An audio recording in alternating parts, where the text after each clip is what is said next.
ಶ್ರೀ ಗುರುಭ್ಯೋ ನಮಃ. ಶ್ರೀ ಪರಮಗುರುಭ್ಯೋ ನಮಃ. ಶ್ರೀಮದ್ ಆನಂದ ತೀರ್ಥ ಭಗವತ್ಪಾದಾಚಾರ್ಯ ಗುರುಭ್ಯೋ ನಮಃ. ಈಗ ನಾವು ಪುರುಷೋತ್ತಮ ಯೋಗದ 15ನೇ ಚಾಪ್ಟ್ರು ಭಗವದ್ಗೀತೆಯಲ್ಲಿ ಅದರಲ್ಲಿ ಪ್ರಥಮ ಶ್ಲೋಕ ನೋಡೋಣ. ನಾರಾಯಣಂ ನಮಸ್ಕೃತಂಚ ನರಂಚೈವ ನರೋತ್ತಮಂ ದೇವೀಂ ಸರಸ್ವತಿಂ ವ್ಯಾಸಂ ತಥೋ ಜಯ ಮುದೀರಯೇತ್. ಈ ಗ್ರಂಥದೋಡ ಹೆಸರೇ ಜಯ. ಮಹಾಭಾರತದೋಡ ಗ್ರಂಥದೋಡ ಹೆಸರು ಜಯ. ಸೊ ಜಯ ಅನ್ನೋ ಬಂದು ನಾವು ಬರೋದೇವು ಅಂದ್ರೆ ಸಂಖ್ಯೆಯಲ್ಲಿ ನಮಗೆ 81 ಬರೋದು. ಕಟ್ಟಪಾಯಾದಿ ಸಂಖ್ಯೆಯನ್ನು ನಾವು ತಿರುಸಿ ಓದಬೇಕು. ಸೊ 18 ಬರೋದು. ಸೊ 18 ಅಂದರೆ ಜಯ ಅಂತ. ಸೊ ಈ 18 ಸಂಕೇತ ಥ್ರೋಟ್ ಮಹಾಭಾರತದಲ್ಲಿ ಬರುತ್ತೆ. ಸೊ ಮಹಾಭಾರತದಲ್ಲಿ ಪೌರುಷೇಯ ಗ್ರಂಥದಲ್ಲಿ ಉತ್ತಮವಾಯಿದ್ದು ಮಹಾಭಾರತ. ಆ ಮಹಾಭಾರತದಲ್ಲಿ ಉತ್ತಮವಾದ ಭಾಗ ಅಂದ್ರೆ ಅದು ಭಗವದ್ಗೀತಾಲಿ ಉತ್ತಮವಾದ ಭಾಗ ಹಾಗಂದ್ರೆ ಈ 15ನೇ ಚಾಪ್ಟ್ರು. ಸೊ ಅದರಿಂದ ಇದನ್ನು ಯಾರು ಓದಿದವರು ಅವರ ಉಪನಿಷತ್ತು ಸರ್ವ ವೇದಗಳೋಡ ಸಾರ ತಿಳಿದವರು ಅಂತ ಹೇಳ್ತಾರೆ.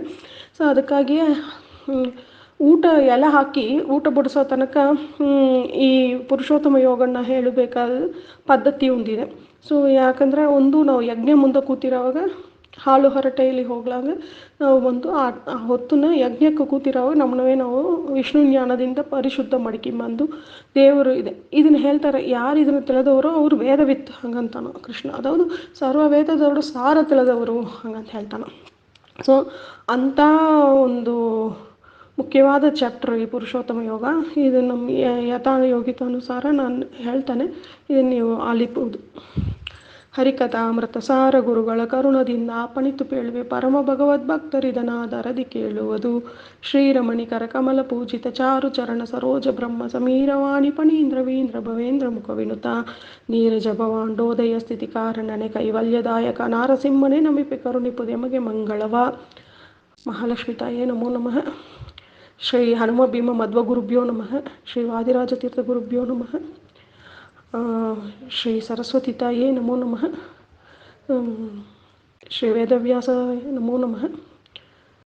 ಸರ್ವೈರ್ಗಿರೀಂದ್ರ ಸದನೈ ಮದನೋಬಿಧಾರೆ ದೂರೀಕೃತಶ್ಚ ಬದರಿ ಪುರವಾಸಿ ವಿಸ್ತೆ ಯಶಾಶ್ರಯ ಸಕಲ ದೇವತೇಶಂ ವ್ಯಾಸಂ ಸುಶಾಂತ ಮನಿಷಂ ಮನಸಾ ಸ್ಮರಾಮಿ. ಅವ್ರನ್ನ ಸ್ಮರಣ ಮಾಡಿಕೊಂಡು ಇದಕ್ಕೆ ಹೋಗೋಣ. ನಾರಾಯಣಂ ನಮಸ್ಕೃತಂಚ ನರಂಚೈವ ನರೋತ್ತಮಂ ದೇವೀಂ ಸರಸ್ವತಿಂ ವ್ಯಾಸಂ ತಥೋ ಜಯ ಮುದೀರಯೇತ್. ಸೊ ನಮಗೆ ಜಯ ಬರಬೇಕು ಅಂದರೂ ನಾವು ಇವ್ರುಗಳನ್ನೆಲ್ಲ ಸ್ಮರಣೆ ಮಾಡಬೇಕು. ಈ ಮಹಾಭಾರತ ಗ್ರಂಥ ಪ್ರವೇಶ ಮಾಡಲಿಕ್ಕೂ ಇವ್ರುಗಳ ಸ್ಮರಣೆ ಬೇಕು. ಯಾಕೆ ಇವ್ರುಗಳಿಲ್ಲಂಗೆ ನಮಗೆ ಒಂದು ಅಕ್ಷರವೂ ಬಿಡಿಸಿಲ್ಲಾರ್ದು. ಇನ್ನೊಂದು ನಮ್ಮ ಲೈಫ್ಲೇ ಒಂದು ಜಯ ಬೇಕು, ಒಂದು ಸ್ಥಿತಿ ಬೇಕು. ಎದಕ್ಕೆ ಹುಟ್ಟಿದೇವೋ ಫಲವಿದ್ದು ಬಾಳುವುದಕ್ಕೆ ಅದಕ್ಕೆ ನಾವು ಮಾಡಬೇಕು ಅಂದ್ರೆ ಈ ತಾರತಮ್ಯ ಭಾವದಿಂದ ಹೋಗಿ ನಾವು ದೇವರಿಗೆ ನಮಸ್ಕಾರ ಮಾಡಿ ಪ್ರವೇಶ ಮಾಡಬೇಕು. ಈ ಗ್ರಂಥಕರ್ತ ವೇದವ್ಯಾಸ, ಭಗವಾನ್ ವೇದವ್ಯಾಸ. ಗ್ರಂಥ ಪ್ರತಿಪಾದ್ಯ ಶ್ರೀಮನ್ನಾರಾಯಣ, ದೇವಕಿ ಸುತ ಶ್ರೀಮನ್ನಾರಾಯಣ. ಇದು ಒಂದು ಅನುಷ್ಠುಪ್ ಛಂದದಲ್ಲಿ ಇದೆ. ಸೊ ಈಗ ನಾವು ಫಸ್ಟು ಇದನ್ನು ಹೋಗೋಣ. ಸೊ ಈ 15ನೇ ಚಾಪ್ಟ್ರಿಗೆ ಏನು ಇದು ಅಂದ್ರೆ ಪುರಾಣ ಪುರುಷೋತ್ತಮ ಯೋಗ ಹಾಗಂತ ಹೆಸರು. 13ನೇ ಅಧ್ಯಾಯ 6ನೇ ಶ್ಲೋಕದಲ್ಲಿ ಈ 25 ತತ್ವಗಳು ಏನು ಹಂಗಂಬದನ್ನು ದೇವರು ಭಗವಾನ್ ವಿಷ್ಣು ಬಂದು ಹೇಳ್ತಾನೆ, ಕೃಷ್ಣ ಬಂದು ಹೇಳ್ತಾನೆ. ಏನು ಅಂತ 13ನೇ ಚಾಪ್ಟರ್ 6ನೇ ಶ್ಲೋಕದಲ್ಲಿ ನಾವು ನೋಡಿದ್ದೇವೆ ಅಂದ್ರೆ ಕ್ಷೇತ್ರಜ್ಞ ಯೋಗ. ಇದರಲ್ಲಿ ನಾವು ನೋಡಿದ್ದೇವೆ ಅಂದ್ರೆ ಮಹಾಭೂತಾನ್ಯ ಅಹಂಕಾರ ಬುದ್ಧಿ ಅವ್ಯಕ್ತಮೇವ ಚ ಇಂದ್ರಿಯಾಣಿ ದಶಕಂ ಚ ಪಂಚ ಚ ಇಂದ್ರಿಯ ಗೋಚರ ಅಂತ. ಅದಾವುದು 25 ತತ್ವಗಳಿದೆ. 5 ಭೂತಗಳು, ಮಣ್ಣು ನೀರು ಬೆಂಕಿ ಆಕಾಶ ಎಲ್ಲ. ಅದಕ್ಕೆ ಆಮೇಲೆ ಅಹಂಕಾರ ತತ್ವ, ಅದಕ್ಕಾಮೇಲೆ ಮಹತ್ತತ್ವ, ಆಮೇಲೆ ಅವ್ಯಕ್ತ ತತ್ವ, ಆಮೇಲೆ 10 ಇಂದ್ರಿಯಗಳು, ಕಿವಿ ಕಣ್ಣು ತ್ವಕ್ಕು ನಾಲಿಗೆ ಮೂಗು, ಆಮೇಲೆ ಅದು ಬಾಯಿ ಕೈ ಕಾಲುಗಳು ಗುತ್ತ ಉಪಸ್ಥ ಇಂಥ ಮರಿ ನಮಗೆ 10 ಇಂದ್ರಿಯಗಳಿದೆ. ಅದರಿಂದ ಗೋಚರ ಆಗುವ ಶಬ್ದ ಸ್ಪರ್ಶ ರೂಪ ರಸ ಗಂಧ ಅಂತ ಮರಿ ಇನ್ನೂ ಒಂದು 5 ತನ್ಮಾತ್ರಗಳಿದೆ. ಸೊ ಇದೆಲ್ಲ ಸೇರಿಯೇ ನಮಗೆ 25 ರೂಪ ಆಯಿತು. ಈ 25 ತತ್ವಗಳು ತುಂಬಿದ್ದೇ ಬಂದು ಈ ಜಗತ್ತು. ಸೊ ಈ ಪ್ರಪಂಚ ಹಾಗಂತಾರಲ್ವ, ಈ 25 ತತ್ವಗಳು ಚೆಂದಾಗಿ ತುಂಬಿರೋದೇ ಬಂದು ಈ ವಿಶ್ವ. ಈ ವಿಶ್ವ ಸತ್ಯವಾದ ಪರಮಾತ್ಮ ಮಾಡಿದ ಸತ್ಯವಾದ ಒಂದು ಸೃಷ್ಟಿ. ಸೊ ಇದು ಬಂದು ಈ ವಿಶ್ವ ಹೆಂಗಿದೆ ಹಂಗಂಬದನ್ನು ಇಲ್ಲಿ ಫಸ್ಟು ತಿಳಿಸ್ತಾನೆ. ಈ ಪುರಾಣ ಪುರುಷೋತ್ತಮ ಯೋಗ ಇದಲ್ವ, ಇದು ಬಂದು ಸರ್ವ ವೇದದೋಡ ಸಾರ ಹಂಗಂತ ಹೇಳ್ತಾರೆ. ಸೊ ಇದರಲ್ಲಿ ಏನು ಹೇಳ್ತಾನೆ ಅಂದರೆ, ಫಸ್ಟು 2.5 ಶ್ಲೋಕದಲ್ಲಿ ಈ ಲೋಕ ಹೆಂಗಿದೆ ಹಂಗಂತೂ, ಈ ನೆಕ್ಸ್ಟ್ 2.5 ಶ್ಲೋಕದಲ್ಲಿ ಈ ಲೋಕದಲ್ಲಿಂದ ನಾವು ಹೆಂಗೆ ಬಿಡಿಸಿಂಡು ದೇವ್ರ ತಲೆ ಹೋಲಕ್ಕೆ ಏನೇನು ಸಾಧನೆಗಳು ನಮ್ಮಿಂದ ಮಾಡ್ಲಿಕ್ಕಾಗೋದು, ಹೆಂಗೆ ಅದನ್ನು ಇದು ಮಾಡೋದು ಹಾಗಂತೆಲ್ಲ ಹೇಳ್ತಾನೆ. ಆಮೇಲೆ 6ರಿಂದ 11ವರೆಗೂ ಹೆಂಗೆ ದೇವರು ಭಗವತ್ ರೂಪ, ಅವನೋಡ ಭಗವತ್ ರೂಪಗಳು, ಅವ ಹೆಂಗೆ ಎಲ್ಲ ಕಡೆಗೆ ಉದ್ದಾನ ಅಂತ ಹೇಳ್ತಾನೆ. 12ರಿಂದ 15ರಿಂದ ಒಂದೊಂದು ಒಳಗೂ ಸರ್ವಾಂತರ್ಯಾಮಿಯಾಗಿ ತಾನೇ ಇದ್ದಾನ ಅಂತೂ ಹೇಳ್ತಾನೆ.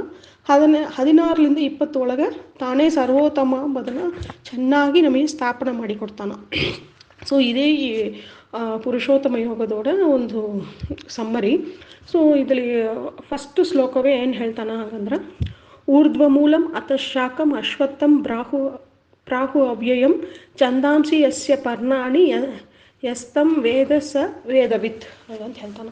ಸೊ ಇವಾಗ ಒಂದು ಶಿರಶಾಸನ ಮಾಡುವ ಅಶ್ವತ್ಥ ವೃಕ್ಷನ ನಾವು ನೋಡಬೇಕು. ಶಿರಶಾಸನ ಮಾಡ್ತಾ ಹಾಗಂದ್ರೆ ಬೇರು ಬಂದು ಮೇಲೆ ಇದೆ,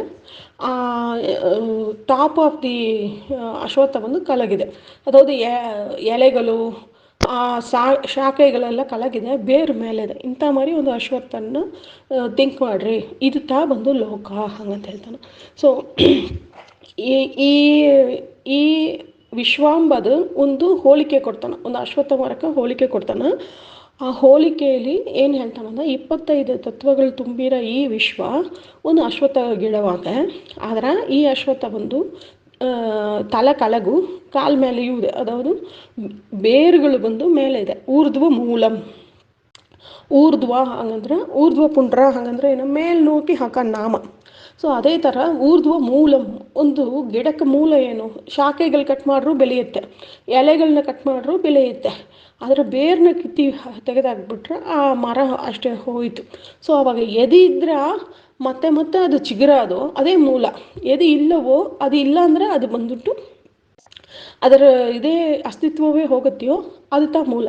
ಸೊ ಒಂದು ಮರಕ್ಕೆ ಅಂತ ನಾವು ತೊಗೊಂಬಾವಾಗ ಏನು ಮೂಲ ಆಗುತ್ತೆ ಹಾಗಂದ್ರೆ ಬೇರುಗಳು, ಆ ಬೇರುಗಳೇ ಮೂಲ ಆಗುತ್ತೆ. ಸೊ ಊರ್ಧ್ವ ಮೂಲಂ ಹಾಗಂದ್ರೆ ಅಪ್ವರ್ಡ್ಸು ರೂಟ್ ಇದೆ ಹಾಗಂತ ಹೇಳ್ತಾರೆ, ಅದಾವುದು ಟುವರ್ಡ್ಸ್ ಮೇಲೆ ಕಡೆ ರೂಟ್ಸ್ ಇದೆ ಹಾಗಂತಾರೆ. ಅತಃ ಶಾಖಂ ಹಾಗಂತಾರೆ, ಶಾಖಂ ಅಂದರೆ ಬ್ರ್ಯಾಂಚಸ್ಸಸ್. ಸೊ ಆ ಬ್ರ್ಯಾಂಚಸ್ಲ ಎಲ್ಲಿದೆ ಹಾಗಂದ್ರೆ, ಅತ ಅಂದರೆ ಕೆಳಗೆ, ಅತ ಪಾತಾಳ ಹಾಗಂತ ಕೂಡ ನಾವು ಹೇಳ್ತೇವೆ. ಸೊ ಡೌನ್ವರ್ಡ್ಸು ಬಂದು ಶಾಖ ಇದೆ. ಇದು ಬೋರಿ ಬ್ರಹ್ಮಾಂಡದೋಡ ವಿಸ್ತಾರ ಮಾತ್ರ ಅಂದ್ರೆ, ಇಲ್ಲ ಪಿಂಡಾಂಡದೋಡ ವಿಸ್ತಾರವೂ ಹಿಂಗೆ ಇದೆ. ಊರ್ಧ್ವ ಮೂಲ ಮತ್ತು ಶಾಖ ಅದು ಹೆಂಗಂದ್ರೆ, ನಾವು ಕಣ್ಣಾಡಿ ಮುಂದೆ ನಾವು ನಿಂತು ನೋಡ್ರ ನಮ್ಮ ತಲೆಯಲ್ಲಿ ಕೂದಲಿದೆ, ಅದೆಲ್ಲ ಬೇರುಗಳು. ನಮ್ಮ ಕೈ ಕಾಲುಗಳನ್ನ ಶಾಖೆಗಳು ಅದೆಲ್ಲ ಕಳಗಿದೆ ನೋಡ್ರಿ. ನಾವು ಪಿಂಡಾಂಡವೂ ಸರಿ ಬ್ರಹ್ಮಾಂಡವೂ ಸರಿ ಒಂದೇ ಮಾರಿದೆ, ಊರ್ಧ್ವ ಮೂಲ ಅತಃ ಶಾಖಂ. ಸೊ ಇದನ್ನು ನಾವು ಹೆಂಗೆ ಯಾಕೆ ಬಂದು ಈ ಊರ್ಧ್ವ ಹಂಗಂಬ ಇದಕ್ಕೆ ಇನ್ನೊಂದು ಅರ್ಥ ಇದೆ, ಅದಾವುದು ಉತ್ತಮ ಗತಿಯಲ್ಲಿ ಇರೋದೆಲ್ಲ ಬಂದು ಮೇಲೆ ಇದೆ, ಕೆಳಗೆ ತಾರತಮ್ಯವಾಗಿ ಕೆಳಗೆ ಎಲ್ಲ ಬಂದಿದೆ ಹಂಗಂತ ಹೇಳ್ತಾರೆ. ಸೊ ಆ ಮರದೋಡ ಬೇರು ಬಂದು ಮೇಲೆ ಇದೆ, ಅದರೋಡ ಶಾಖೆಗಳು ಕಲಗಿದೆ, ಅದಾವುದು ಬ್ರ್ಯಾಂಚಸ್ ಎಲ್ಲ ಕಲಗಿದೆ. ಅಶ್ವತ್ಥಂ ಹಂಗಂತಾರೆ. ಅದು ಏನು ಮರ, ಮಾವಿನ ಮರ ಎಲ್ಲ, ಹಲಸಿನ ಮರ ಎಲ್ಲ, ಅದು ಅಶ್ವತ್ಥ ಮರ ಹಂಗಂತಾರೆ. ಅದು ಯಾಕೆ ಹಂಗೆ ಹೇಳಿರು ಅದು ನಾವು ನೋಡೋಣ. ಪ್ರಾಹು ಅವ್ಯಯಂ ಹಂಗಂತಾರೆ. ಅದಾವುದು ಹೆಂಗಂದ್ರೆ, ಚೆನ್ನಾಗಿ ತಿಳಿದವರು ಯಾರಾದ್ರು ಇದು ಯಾರು ಹೇಳ್ತಾರೆ ಹಂಗಂದ್ರೆ, ಇದು ನಾ ಹೇಳ ಉಪನಿಷತ್ತಲೇ ಇದೆ ಹಂಗಂತಾನೆ. ಕೃಷ್ಣನಿಗೆ ಈ ಅಭ್ಯಾಸ ಇದೆ, ನಾ ಹೇಳಿದ್ದೇನೆ ಹಾಗೆ ಕೇಳು ಹಂಗಂತ ಹೇಳೋದೇ ಇಲ್ಲ. ಜ್ಞಾನಿಗಳು ಹೇಳ್ತಾರೆ ಅಂತವೇ ಹೇಳಿ ಚೆನ್ನಾಗಿ ಅದನ್ನು ಹೇಳ್ತಾನೆ. ನೋಡು ಇದು ಎಲ್ಲರಿಗೂ ಗೊತ್ತು, ಎಲ್ಲ ಜ್ಞಾನಿಗಳಿಗೂ ಚೆನ್ನಾಗಿ ಗೊತ್ತು ಹಂಗಂತಾನೆ. ಸೊ ಆ ಅಶ್ವತ್ಥ ಹೆಂಗಿದೆ ಹಂಗಂದ್ರೆ ಅವ್ಯಯವಾಗಿದೆ. ಅವ್ಯಯ ಹಂಗಂದ್ರೆ ವ್ಯಯ ಹಂಗಂದ್ರೆ ನಷ್ಟ ಆಗೋದು, ಮೀನ್ಸ್ ಒಂದು ಇಲ್ಲಂಗೆ ಹೋಗೋದು. ಅವ್ಯಯ ಅಂದ್ರೆ ಅದು ಬಂದು ಅದಕ್ಕೆ ಬಂದು ಎಂಡಿಲ್ಲ, ಅದು ಬಂದು ಮತ್ತೆ ಇದ್ದೇ ಇರುತ್ತೆ ಹಂಗಂತಾರೆ. ಛಂದಾಂಸಿ ಯಸ್ಯ ಪರ್ಣಾನಿ ಹಂಗಂತ. ಸೊ ಒಂದು ಮರ ಅಂತಿದ್ರೆ ಬೇರಿದೆ, ಬ್ರಾಂಚಸ್ ಇದೆ, ನೆಕ್ಸ್ಟ್ ಲೀವ್ಸ್ ಮೀನ್ಸ್ ಎಲೆಗಳು ಏನು ಹಂಗಂತ ನೋಡ್ರೆ ಛಂದಾಂಸಿ ಹಂಗಂತಾರೆ. ಅದಾವುದು ಅದರೊಡ ಎಲೆಗಳು ಏನು ಹಂಗಂದ್ರೆ ವೇದ ವೇದಗಳೇ ಬಂದು ಅದರೊಡ ಎಳೆಗಳು ಹಂಗಂತಾರೆ. ಸೊ ಇದನ್ನು ಯಾರು ಚೆನ್ನಾಗಿ ತಿಳಿತಾರೆಯೋ ಎಸ್ತಂ ವೇದ ಸ ವೇದವಿತ್, ಅವ ಎಲ್ಲಾತನೂ ಚಂದ ತಿಳಿದವ ಅಂತ ಅರ್ಥ. ಅದಾವ ಈ ಈ ಬ್ರಹ್ಮಾಂಡದೋಡ ಈ ವಿಷಯನ ಯಾರು ಚೆನ್ನಾಗಿ ಅರ್ಥ ಮಾಡ್ಕೊಂತಾರೆಯೋ ಅವ್ರು ಸಮಸ್ತ ವೇದದೋಡ ಅರ್ಥವೇ ತಿಳಿದಂಗ ಅರ್ಥ ಹಂಗಂತ ಹೇಳ್ತಾರೆ. ಸೊ ಅಂಥ ಮರಿ ಏನಿದೆ ಹಾಗಂದ್ರೆ ಈಗ ಆ ಬೇರು ಹೆಂಗಿರುತ್ತೆ, ನಮಗೆ ಬೇರು ಒಳಗೆ ಬ್ರಾಂಚಸ್ ಇರುತ್ತೆ ಇಲ್ವಾ. ಸೊ ಇಲ್ಲಿ ಏನು ಹೇಳ್ತಾರೆ ಹಾಗಂದ್ರೆ ಒಂದು ಮರಕ್ಕೆ ಏನು ಮೂಲ ಹಾಗಂದ್ರೆ ಬೇರು ನಾವು ನೋಡಿದ್ದೀವಿ. ಬೇರಿಗಿಂತೂ ಇನ್ನೊಂದು ಮೂಲ ಏನಿದೆ ಅಂದ್ರೆ ಆ ಮರದೊಳ ಬೀಜ. ಆ ಬೀಜ ಇದ್ದದ್ದಿಂತ ಬೇರು ಬಿಟ್ಟು ಆ ಮರ ನಿಂತಿದೆ. ಸರಿ, ಬೀಜ ಇದ್ರೆ ಮಾತ್ರ ಸಾಕ ಹಾಗಂದ್ರೆ ಇಲ್ಲ, ಮಣ್ಣು ಬೇಕು. ಆ ಮಣ್ಣಲ್ಲಿ ಬೀಜ ಬಿತ್ತಿದ್ದ ಮೇಲಕತ ಬಂದು ಆ ಬೀಜದಿಂದ ಬೇರು ಬಿಟ್ಟು ಸ್ಥಿರವಾಗಿ ನಿಲ್ಲಕ್ಕಾಯ್ತು. ಆ ಮಣ್ಣಿಗೆ ಒಳಗೆ ಒಂದು ಅಭಿಮಾನಿ ದೇವತೆ ಇದ್ದಾಳೆ, ಭೂಮಿ ದೇವಿ ಅಂತ. ಅವಳು ಅದನ್ನು ತಾಂಗಿ ನಿಂತು ಆ ಮರಕ್ಕೆ ಏನು ಪೋಷಣೆ ಬೇಕೋ ಅದನ್ನು ಕೊಟ್ಟು ಮಾಡಿದ್ದಿಂದ ಆ ಮರ ನಿಂತಿತ್ತು. ಸೊ ಇವಾಗ ಒಂದು ಮರದೋಡ ಮೂಲ ಅಂತ ಎದು ತಗೊಂಡೇವು ಅಂದ್ರೆ ಬೇರನ್ನು ನೋಡಿದೆವು, ಆಮೇಲೆ ಬೀಜ ಅಂತ ನೋಡಿದೆವು, ಆಮೇಲೆ ಮಣ್ಣನ್ನು ನೋಡಿದೆವು. ಇದೆಲ್ಲದಕ್ಕೂ ಹಿಂದಡೆ ಮಣ್ಣಿನ ಅಭಿಮಾನಿಯಾದ, ಪೃಥ್ವಿಗೆ ಅಭಿಮಾನಿಯಾದ ದೇವತಾ ಸ್ವರೂಪ ಭೂಮಿ ದೇವಿ ಇದ್ದಳು ಹಂಗೆ ನೋಡ್ತೇವೆ. ಅದೇ ಥರ ಈ ಬ್ರಹ್ಮಾಂಡಾಂಬ ವೃಕ್ಷಕ್ಕೆ ಯಾರು ಬಂದು ಮೂಲ ಹಂಗನ್ನೋರ ಒಂದು ಬೇರು ಬೇಕು, ಒಂದು ಬೀಜ ಬೇಕು, ಒಂದು ಮಣ್ಣು ಬೇಕು, ಒಂದು ಮಣ್ಣಿನ ಅಭಿಮಾನಿ ಬೇಕು. ಆ ಮಣ್ಣಿನ ಅಭಿಮಾನಿ ಸ್ಥಾನದಲ್ಲಿ ಆ ಚೇತನಾ ಶಕ್ತಿ ಸರ್ವ ಪೋಷಾಕಪ್ರದ ಸರ್ವ ಇದು ಅದಕ್ಕೆ ಬೇಕಾದ ವೀರ್ಯ ಎಲ್ಲದನ್ನು ಕೊಡುಬವನಾಗಿ ಯಾರು ನಿಂತಿದ್ದಾನಂದ್ರೆ ಆ ಶ್ರೀಮನ್ ನಾರಾಯಣ ನಿಂತಿದ್ದಾನೆ. ಆ ಮಣ್ಣಾಗಿ ಅವಳು ಮಹಾಲಕ್ಷ್ಮಿ ತಾಯಿ ನಿಂತಿದ್ದಾಳೆ. ಆ ಬೇರುಗಳು ಬಂದು ಸತ್ವ ರಜಸ್ ತಮೋ ಗುಣಗಳು ಹಾಗಂತ ಹೇಳ್ತಾರೆ. ಸೊ ಈ ಸತ್ವಂ ರಜಸ್ ತಮಸ್ಸು ಈ ಮೂರು ಗುಣಗಳು ಬಂದು ಮರದೋಡ 3 ಬೇರು. ಆ ಲಕ್ಷ್ಮೀ ದೇವಿ ಬಂದು ಅದನ್ನು ಹಿಡ್ಕೊಂಡ್ರ ಮಣ್ಣು, ಆ ಒಳಗಿರೋ ಚೇತನವಾಗಿ ಇದ್ದು ಸರ್ವ ವಸ್ತುಗಳೊಳಗೂ ಇದ್ದು ಅದಕ್ಕೆ ಬಂದು ಉತ್ತಮமான ಒಂದು ಇದನ್ನು ಕೊಡುಬವ, ಅದಕ್ಕೆ ಅಸ್ತಿತ್ವವನ್ನು ಕೊಡುಬವನ್ನು ಬಂದು ವಿಷ್ಣು. ಸೊ ವಿಷ್ಣು ಜಡ ಪ್ರಕೃತಿ ಚೇತನ ಪ್ರಕೃತಿ 3 ಗುಣಗಳು ಇದೆಲ್ಲ ಬಂದ್ಬಿಟ್ಟು ಆ ಮರದೋಡ ಬೇರು, ಮೀನ್ಸ್ ಆ ಮರದೋಡ ಮೂಲ ಹಾಗಂತ. ಅವಾಗ ಏನು ಹೇಳಕ್ಕೆ ಬರ್ತಾರೆ ಅಂದ್ರೆ ಈ ಬ್ರಹ್ಮಾಂಡವೇ ಈ ಹರಿಯೋಡ ಮತ್ತು ಮಹಾಲಕ್ಷ್ಮಿಯೋಡ ಇದು ಕಂಟ್ರೋಲಿತ ಇದೆ. ಸೊ ಒಂದೊಂದು ವಿಷಯವು ಅವರೋಡ ಇದರಿಂದ ಬಂದು ಈ ವೃಕ್ಷವೇ ನಿಂತಿದೆ. ಇವಾಗ ಹೆಂಗೆ ಮೂಲ ಹೋಯ್ತು ಅಂದ್ರೆ ಆ ವೃಕ್ಷವೇ ಬಿದ್ದೋಗೋದು ಅಂತ ಮರಿ ಆ ಬ್ರಹ್ಮಾಂಡದೋಡ ಸೃಷ್ಟಿ ಸ್ಥಿತಿ ಲಯ 3 ಯಾರ ಕೈಲಿದೆ ಹಂಗಂದ್ರೆ ಆ ವಿಷ್ಣುವಿನ ಕೈಲಿದೆ. ಸೊ ಸರ್ವಾಂತರ್ಯಾಮಿಯಾಗಿ ಒಂದೊಂದು ಒಳಗೂ ಅವನೇ ತುಂಬಿದ್ದಾನ. ಒಂದೊಂದು ಫಂಕ್ಷನ್ ಮಾಡ್ಲಿಕ್ಕೂ ಇವನ್ ಬೇಕು, ಒಂದೊಂದಕ್ಕೂ ಇರಾಕ ಕಾರಣನೂ ಇವನೇ ಹಾಗಂತ ಹೇಳ್ತಾನೆ. ಸೊ ನಮಗೆ ಬಂದು ಇವಾಗ ಕ್ಲಿಯರ್ ಅರ್ಥ ಆಯಿತು ಯಾರು ಇರೋದ್ರಿಂದ ಈ ಬ್ರಹ್ಮಾಂಡವೇ ನಿಂತಿದೆಯೋ, ಯಾರೋಡ ಕರುಣ ಕಟಾಕ್ಷದಿಂದ ಈ ಬ್ರಹ್ಮಾಂಡ ನಡೀತಾ ಇದೆ ಹಂಗಂಬ ಅದನ್ನು ನಮಗೆ ಕ್ಲಿಯರ್ ಅರ್ಥ ಆಯಿತು. ಹರಿಯೋಡ ದಯದಲ್ಲಿ ಬಂದ್ಬಿಟ್ಟು ಲಕ್ಷ್ಮಿ ಜಡ ಪ್ರಕೃತಿ ಚಿತ್ ಪ್ರಕೃತಿಯಾಗಿ ಇದ್ದು 3 ಗುಣಗಳ ಮೂಲಕವಾಗಿ ಈ ಬ್ರಹ್ಮಾಂಡವನ್ನು ನಡೆಸ್ತಾ ಇದ್ದಾಳೆ. ಸೊ ಸರ್ವಕ್ಕೂ ಕಾರಣನಾಗಿ ಸರ್ವ ಪೋಷಕನಾಗಿ ಸರ್ವಕ್ಕೂ ಸೃಷ್ಟಿ ಸ್ಥಿತಿ ಲಯ ಕಾರಣಕರ್ತನಾಗಿ ಯಾರಿದ್ದಾರೆ ಹಾಗಂತ ನಮಗೆ ಹೆಂಗೆ ತಿಳಿಯಕ್ಕೆ ಬಂತು ಅಂದರೆ ಇವಾಗ ವಿಷ್ಣು ಅಂತ ತಿಳಿಯಕ್ಕೆ ಬಂತು. ಸರ್ವೋತ್ತಮ ತತ್ವ ಅವನೇ ಈ ಬ್ರಹ್ಮಾಂಡಕ್ಕೆ ಸೃಷ್ಟಿ ಸ್ಥಿತಿ ಲಯ ಕಾರಣಕರ್ತ ಎಂಬುದನ್ನು ನಮಗೆ ಚೆಂದಾಗಿ ಇಲ್ಲಿ ಸ್ಥಾಪನೆ ಮಾಡಿಬಿಟ್ರು. ಸೊ ಅಂಥ ಮಾರಿ ಒಂದು ಷಡ್ಗುಣ ಪೂರ್ಣನಾದ ಭಗವಾನ್ ಯಾಕೆ ಒಂದು ಮಿಥ್ಯವಾದ ಬ್ರಹ್ಮಾಂಡನ ಮಾಡಬೇಕು? ಅವನಿಗೆ ಶಕ್ತಿ ಇದೆ. ಈಗ ನಮ್ಮಿಂದ ಒಂದು ಉಪ್ಪಿಟ್ಟು ಮಾಡೋಕ್ಕಾಯ್ತು ಅಂದ್ರೆ ನಾವು ಉಪ್ಪಿಟ್ಟೇ ಮಾಡಬೇಕು. ಉಪ್ಪಿಟ್ಟು ಹಂಗೆ ಯಾಕೆ ಒಂದು ನಾವು ಮನಸ್ಸಲ್ಲಿ ನೆನೆಸಿಂಟು ಕೂತಿಂಟಿರ್ಬೇಕು? ಈಗ ಬೇಕಾದಿಲ್ಲ. ಸೊ ನಮಗೆ ಮಾಡೋಕ್ಕೆ ಶಕ್ತಿ ಇದೆ, ನಮ್ಮ ಹತ್ರ ಮಾಡಬೇಕಾದ ಪದಾರ್ಥವೂ ಇದೆ, ಟೈಮು ಇದೆ, ಎಲ್ಲವೂ ಇದೆ ಎಂಬುವಾಗ ನಾವು ಮಾಡಬೇಕು. ನಾವಾದ ಎಫರ್ಟ್ ಹಾಕಬೇಕು.